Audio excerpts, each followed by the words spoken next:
My name is John Harrison. I'm 25 years old. I like to think of myself as the ace of the sales department. Right now, I'm working overtime, creating materials for an internal competition organized by the planning department. Thanks for the help, Bob. After saying this, Bob replied, "You owe me a drink," with a chuckle. Bob and I have been rivals since we first joined the company, always competing for the number of contracts secured. Bob, the salesman par excellence, was kind enough to offer his help. This project is shaping up nicely. I think we might just win first prize. I was pretty confident about this project myself. The competition presentation is a week from now. I and my boss, Director Sarah Thompson, have been chosen to represent the sales department. Director Thompson is a woman who has advanced sales skills that I admire. Therefore, going up against Director Thompson is a bit concerning. Bob echoed the same concern I had in my heart. Yeah, Director Thompson is so competent at her job, I might actually lose. Don't be so timid. It's a project I've helped with, so you better get that first prize. Laughing, I gave Bob a friendly pat on the back to show my agreement. I submitted my completed project data to Director Thompson for review. When she praised it for being well done, I became even more confident in my project. I felt bad for Director Thompson, but I was convinced that I would be the one to win the first prize. I believed it without a doubt. The day of the competition, I was to present right after Director Thompson. I was curious and excited about what kind of project she would present. Director Thompson started her presentation, and upon hearing her presentation, I was at a loss for words.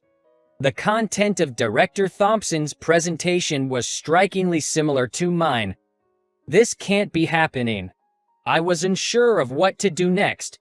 Although Director Thompson's project was similar, it was not entirely my idea. There was also no proof that she had plagiarized my project. As soon as Director Thompson saw me, she quickly averted her gaze. I used to admire her. I was suddenly filled with despair. I couldn't possibly present a project that was so similar to Director Thompson's, but in a room full of executives, I couldn't accuse her of stealing my idea without any proof either. As expected, when I did present, being right after Director Thompson and presenting a similar project, the company's executives looked at me with suspicious eyes. That day, seeing me so down, Bob invited me for a drink. That's when I told him about Director Thompson. I couldn't believe it, but it was clear plagiarism. What? Really? Director Thompson? She doesn't need to stoop so low. I wish I could believe that too, but that project was mine. Bob seemed to not believe what I was saying. He might have thought it was just my sore loser attitude. Bob offered to treat me to drinks, so I drank to my heart's content. The next day, while nursing a hangover, I came to work and all my colleagues in the sales department were staring at me. Huh, what's going on? Before I could get an answer, Bob pulled me aside. You're being suspected of plagiarism. What? I couldn't believe what I was hearing. Why me? Shouldn't it be Director Thompson? You've been accused of plagiarizing Director Thompson's project proposal. It's so similar to yours. That's why you've been assigned to Warehouse 1. There's an order for your transfer. I couldn't find the words to reply to Bob's statement. Warehouse 1? That's where the demoted ones end up. Me, there? There's no point in arguing now. It would only sound like an excuse. I don't want to stoop to making excuses. I've decided to comply with the order and transfer to Warehouse 1. I'm John Harrison, assigned to Warehouse 1 starting today. Pleased to meet you. As I introduce myself, a sparse and disinterested round of applause emerges. In Warehouse 1, inventory management is the main job. Unenthusiastic, middle-aged men are going about their work sluggishly. The only one willing to teach me is the lone woman, a part-time worker, a woman named Mary Davis who's 3 years my senior. Please, I look forward to working with you. As I bow my head, Mary studies me for a moment. Is there something on my face? When I ask, Mary looks as if she wants to say something. Could it be? Is something wrong? At my question, Mary laughs off. No, it's nothing. While silently working on warehouse duties, I occasionally converse with Mary. Mary said she enjoys simple tasks and keeps working if left alone. So I started to remind her to take a break. When I hand her a can of coffee, she always thanks me. We spend our break times together in the warehouse's break room. Mary, why are you working part-time in a place like this? I voice my honest thoughts. It's not a judgment, but it does feel strange that she's 28 and working part-time here, especially when she seems competent. I'm intrigued why someone like her is working part-time in such a place. I enjoy monotonous work. With that, I couldn't question her any further. But isn't it too slow-paced here? True, the lack of work is a downside. We're more than enough to handle everything. Mary chuckles. Indeed, the other employees hardly seem to work. No surprise, considering this is where the demoted ones end up. I could have given into despair and quit working, but I hope to return to the sales division someday. That's what I was thinking. It's intolerable to be wrongly accused, demoted, and end up falling off the ladder. I love my job in sales. Were you in the sales division before, John? I nod at Mary's words. Yes, I was. But I was accused of plagiarism in a recent project competition and got demoted. There's no point in hiding it, and I'm not at fault, so I don't feel embarrassed. Plagiarism. In reality, I was the one whose work was plagiarized. With that, I sip my coffee. I suppose my words as a demoted employee won't be easily believed. What does that mean? I'm curious. At her direct question, I laugh and nod. After explaining the whole story briefly, she fell silent, her face serious. Mary, what's wrong? When I asked, Mary gave a warm smile and looked at me. John, let's go for drinks today. Those unexpected words surprised me, but remembering about the plagiarism incident, I was feeling like having a drink. That sounds nice. Shall we go? At my words, Mary nodded enthusiastically. After finishing work on time, Mary and I decided to have a drink at a pub near the office. Cheers, we toasted, and I gulped down my beer. What did you want to talk about? As I asked this, nibbling on some edamame, Mary said, about the plagiarism, and her face became serious. Not knowing whether it was because no one had ever listened to her before, or because she was fueled by alcohol, she became talkative and talked about that day. So, Director Thompson stole your idea, didn't she, John? Well, that's just my side of the story. I thought that if I had spoken up at that time, things might have been different, but Director Thompson is trusted by the people in the department. So, I figured no one would listen to what I had to say. Don't you have any evidence that you were plagiarized? The only evidence I have is my data, but that can be explained away as having been revised later. Nobody would ever think that the director would steal someone's idea. Mary, saying I see, took a sip of her lemon-flavored gin and tonic. Mary? At the sound of my voice, Mary made a surprised face, then quickly turned into a smile. John, I'm sorry. I just remembered something urgent. Let's call it a night. Caught off guard by her sudden proposal, I told her that I would stay a little longer and drink alone, and we parted ways. Honestly, I couldn't believe that Director Thompson had stolen my idea. I used to respect her as a boss. As I murmured, my smartphone vibrated suddenly. When I looked at the display, it was from Bob. "Oh Bob, what's up?" Bob, as usual, seemed to be concerned about me. And then, he dropped a bombshell. According to Bob, the president's daughter is working part-time at Warehouse 1. There's only one woman who works part-time, And that's Mary. That can't be true, can it? However, my words were negated. After hanging up, I was stunned for a while. Why is the president's daughter in Warehouse 1, where all the transferred staff are? And I'd been acting so casual with her, taking breaks together, even drinking with her just now, without knowing she was the president's daughter. That can't be true. Tomorrow, I'll check with Mary. Maybe Bob misunderstood something. I finished my remaining beer and decided to head home. The next day, I asked Mary directly. Mary, you're not the president's daughter, right? That's a lie, right? At my words, Mary turned around, looking surprised. Then, she opened her mouth with a smile. Didn't I tell you? That's right. My father is the president of this company. I was so shocked by her words that I could do nothing but stand there stunned.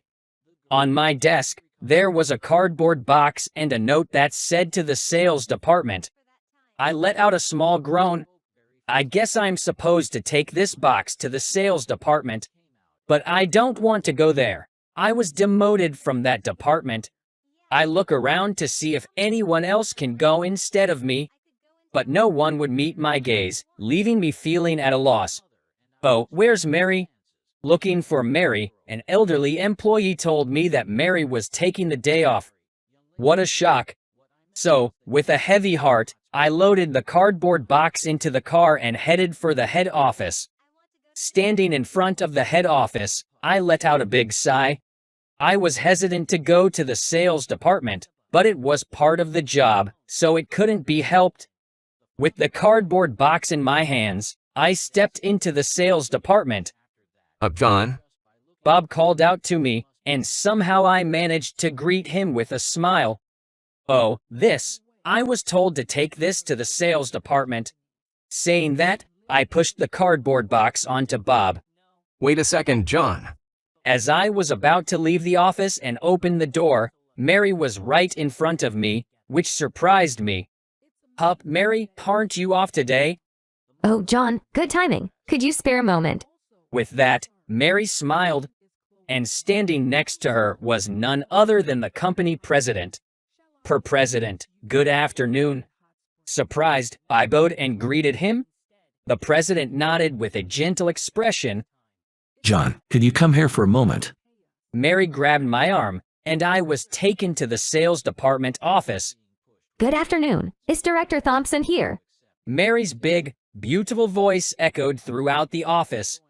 Director Thompson rose from her seat with a puzzled look on her face. I'm Director Thompson. Can I help you? When Director Thompson saw me, she made a grim face, but as soon as she spotted the president, she bowed and said, "Good afternoon." At Director Thompson's voice, the entire sales department also bowed and greeted. The president told the other employees to continue with your work, and the atmosphere in the sales department office became tense. I am Mary Davis, the head of the Employee Consultation Office. Director Thompson, are you aware of the plagiarism allegations against you? My mind went blank at Mary's words. The fact that Mary was the head of the consultation office, and the fact that there were plagiarism allegations against Director Thompson. I was overwhelmed by the amount of information and fell into a state of confusion. What? I would never do such a thing. Director Thompson, who shouted angrily, was shifting her gaze. We have evidence right here. We recently inspected the company computer you use. What? Director Thompson's face darkened. We compared the data save history of John and your proposal's data save history. It turned out that John's idea was created first. This implies that you plagiarized his idea. The color drained from Director Thompson's face. Mary, approaching Director Thompson's desk, picked up her laptop. Shall we check it one more time? Upon hearing her words, Director Thompson collapsed on the spot. John's proposal was so good, I thought I'd lose to my subordinate if I didn't do something. Director Thompson's voice echoed in the silent room. So you admit to it, then? We'll inform you of the penalty at a later date. I couldn't keep up with the rapid development, but I knew I'd regret it if I didn't speak up now. Can we at least arrange for her to stay in the sales department? The president, with a puzzled look on his face, began to speak. Why would anyone do this? Stealing something that people have put their time and effort into creating is unacceptable in our society. It's even worse for someone who is supposed to be a mentor to employees. You must be upset too, right? Indeed, I was upset, but I wondered if Director Thompson ended up demoted like me, would she quit her job? Sure, I'm frustrated that the award was stolen from me, and I'm not completely forgiving for the humiliation. But I don't want Director Thompson to quit her job in sales. So, can't you stay in sales as you are? Isn't it punishment enough for Director Thompson to work in this sales department while facing the reality that she plagiarized? After a little thought, the president said, "All right," and decided to put off the punishment. Director Thompson apologized to me in tears. "Director Thompson, it's all in the past. Let's start over." At my words, Director Thompson started crying even more, and I was at a loss. Everyone in the sales department seemed unable to keep up with the sudden developments. They were dumbfounded. John, shall we head home for now?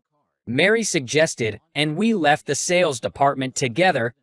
"Thank you, Mary. Let me treat you to lunch by thanking you." With that, Mary said, "Well, I won't be shy," and laughed, and we went into a nearby cafe. After finishing lunch, on our way to the car, a gust of wind blew up Mary's skirt.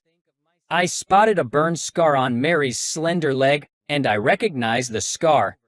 I remember, in middle school, there was a fire and I rescued a high school girl who went into the flames to save a cat that couldn't escape in time. At that time, the high school girl had burns on her leg, and I had burns on my arm. Mary, I'm sorry if I'm wrong, but didn't you go into a burning house to save a cat when you were in high school? Hearing my words, Mary chuckled. You're slow to notice. Eh? I blinked at Mary's words. Mary, did you know it was me? I noticed the first time we went. It's terrible to forget, especially when remembering people's faces is part of our job in sales. I was drawn to Mary's innocent laughter and laughed along. I never thought we would meet again like this. Mary nodded at my words. You haven't changed at all, John. You've always been impulsive. Feeling a little teased, I responded in annoyance. You're just as impulsive, Mary. Going into a fire to save a cat. We both burst out laughing at each other's words. You never know where fate will take you. A week later, the decision was made to demote Director Thompson and reduce her salary. Just as I had hoped, there was no transfer from the sales department. Hearing this, I let out a sigh of relief. As for me, I was able to return to the sales department and I'm passionately dedicated to my work. And, thanks to a past connection, my relationship with Mary has grown much closer, and we are now dating. Mary is strong-willed and has strong sense of justice, and I like that about her. There have been times when I was disappointed after being betrayed by someone I respected. But I was once again reminded that life is not to be discarded. If I hadn't been demoted, I wouldn't have met Mary. I am committed to my work and my relationship with her and plan to keep striving for success.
My name is Jacob Thompson, a salesman at a mid-tier beer company.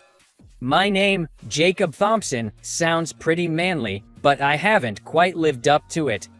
I've been shy and introverted since my grade school days and was known as Shy Guy even in college. I finally landed a job in this company after failing multiple interviews. I've been a nondescript salaryman for 5 years, without making much progress, and not particularly fond of beer. But even I had my moment of opportunity. For some reason, the head of a company that operates several convenience stores took a liking to me and asked me to handle negotiations. My boss was overjoyed and, in a complete turnabout, began to spur me on. Thompson, the company's fate lies on your shoulders. Time to man up. He patted me on the back and sent me off to the negotiations. The other party has scheduled the negotiations for 8 o'clock in the morning. I was walking down Main Street after navigating through the busy commuting crowd at the station. Waiting for the light to change, I saw a small boy dart out into the crosswalk from the crowd of people waiting on the opposite side. Look out! I instinctively shut my eyes. The screech of brakes echoed around, and a murmur ran through the crowd. I slowly opened my eyes and saw a woman with long hair lying on the ground with the boy in her arms. The car had stopped just in time, inches away from the woman's head. "What the hell are you doing, you idiot?" I heard the driver yell angrily. The boy was crying as he wriggled out of the woman's arms and ran to a woman who seemed to be his mother. But the woman who had saved the boy wouldn't move. As soon as the light turned green, I rushed over to the woman. "Are you all right?" I tried to ask, but I froze. The woman lying in front of me was wearing what we'd call a gang jacket. On the back of the pure white jacket, it said Wild Roses in New York in crimson. And the jacket was torn and tattered. Oh no, getting involved with her could be dangerous. Her face was covered in blood here and there. She must have been beaten up. Isn't there anyone who can help her? I looked around, but everyone was pretending not to see. The signal started flashing, so I hurriedly carried her onto the sidewalk. She let out a groan and faintly opened her eyes. Are you okay?" I hesitantly asked, and she said, "Where's the kid?" in a hoarse voice. "The kid, Bo, the little boy. He's all right. He's with his mom." Good. With that, she closed her eyes again. At that moment, I felt a surge of anger towards myself. I don't know who this woman is, but she's still worried about the boy even in this state. But I've gotten over it, and I called an ambulance on my phone. I took off my jacket and draped it over the woman's shoulders. "Hang in there. An ambulance is on its way." Don't bother. She weakly tried to shake off my hand. I instinctively grabbed her hand. "Just listen to me, please." Startled by the shouts, the woman opened her eyes. Our gazes met for the first time. She seemed to smile faintly before closing her eyes again. After a while, the sound of an ambulance siren echoed in the distance. I, who had jumped in with her, had completely forgotten about my business meeting because of this completely unexpected event. It was after she was taken into the hospital on a stretcher that I remembered it. I quickly called my client to apologize to the manager in charge. Of course, I explained the situation. "I see. You were helping someone and forgot about our meeting." The manager's gentle voice was, in a way, frightening. "Yes, I'm really sorry. I'll be there shortly." "No, don't worry about it. Please, stay with her. What you did was incredibly admirable. It's natural that you'd forget about our dealings." "Oh no." "I'm glad to know that our company wasn't your top priority. It truly is an admirable act. Now, if you'll excuse me." I was left staring at the abruptly disconnected phone. I didn't have the courage to call back. I decided to call my office and report the situation. As expected, I was berated and the call was abruptly ended. That's it. At best, I'll be demoted. At worst, I'll be fired. As I sat dazed, Unable to think of anything, a nurse came out of the treatment room. It's done. The patient has something to say to you. Please come in. I stood up slowly and entered the treatment room. The woman, covered in bandages, lay on a simple bed receiving and for drip. I was listening. Caught off guard, I tilted my head in confusion. So you left your important work to take care of me? You're quite the meddler. Realizing she had heard me desperately apologizing over the phone, I got a bit annoyed. There's no need for such words from the person I saved. Huh, as if these injuries would kill me. Her cheeky tone irritated me even more. Then, suddenly, the woman got up and bowed to me. Let me properly thank you. My name is Jessica Smith. I'm the leader of the Wild Roses in New York. It seems I've caused you quite some trouble. If there's anything I can do, don't hesitate to tell me. The rude attitude she'd shown just moments ago was gone, replaced by a solemn expression. Jessica continued to look at me. Well, you, despite your severe injuries, risked yourself to save a child. That was inspiring. Just call me Jessica. It wasn't a big deal. I just did what anyone would do. Well, so did I. We smiled at each other. When Jessica smiled, she suddenly looked much younger. Maybe 16, 17. How did you get injured? I asked what I'd wanted to know. Jessica shrugged. Isn't it obvious? I'm the leader of a female gang. I got ambushed by a rival gang. I played the decoy to let my gang members escape, and they beat me without hesitation. She bit her lip in frustration and muttered, I'll get them back for this. You're a girl, you shouldn't be fighting. Your parents must be worried. Jessica looked puzzled before bursting into laughter. My parents are proud of me leading a gang. After all, my father is involved in the underworld, and he's all for his daughter being strong. If I had let them beat me without fighting back, he'd probably kill me. Seeing Jessica continue to laugh, a chill ran down my spine.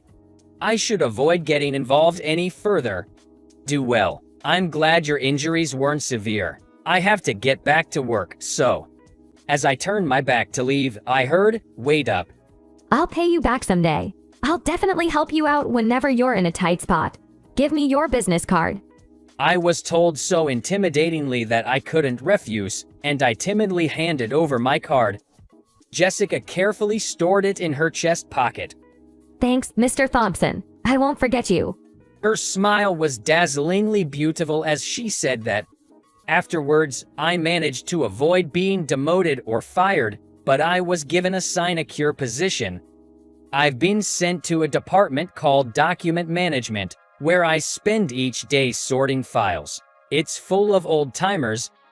I often wonder if a completely different life would have awaited me if I had abandoned Jessica and went straight to the meeting that day, and I shake my head. No matter how many times I replay it, I don't think I could have left Jessica behind. It was the only moment in my life where I gathered up real courage. At least, I want to live my life being proud of that. So, I don't want to regret my current situation. All I can do is to work really hard in the environment I've been given. If things get too unbearable, I can always look for another job. I tell myself that I can at least show that much determination, and I continue to work unenthusiastically. Before I knew it, 3 years had passed in this way. Maybe it's because of my perseverance, but I'm now a team leader. Of course, I'm the team leader of the document management department. Hey, have you heard about this, boss? Mr. Williams, a veteran of the company, placed a coffee on my desk and started talking. Our newly launched sparkling wine is in serious trouble, apparently. What do you mean serious trouble? Despite a company-wide effort to promote it, it seems it's not selling well at all. We had a deal to supply a major chain of bars, but they canceled at the last minute. Really? Yes, the sales guys are running around in panic, but it seems to be in vain. Well, it was just bad timing. Mr. Williams nodded and went back to his own desk. By bad timing, he probably meant that our wine was launched at the same time as a new wine named at Women by one of the leading wine manufacturers in the States. Of course, a beer company trying to ride the wave by making wine is bound to fail. Looking back my old days in sales, I turned my eyes back to my paperwork. A little while later, I was called by the head of the sales department. I thought it was some kind of mistake, but I decided to go to the first sales department anyway. The familiar faces all turned to look at me at once.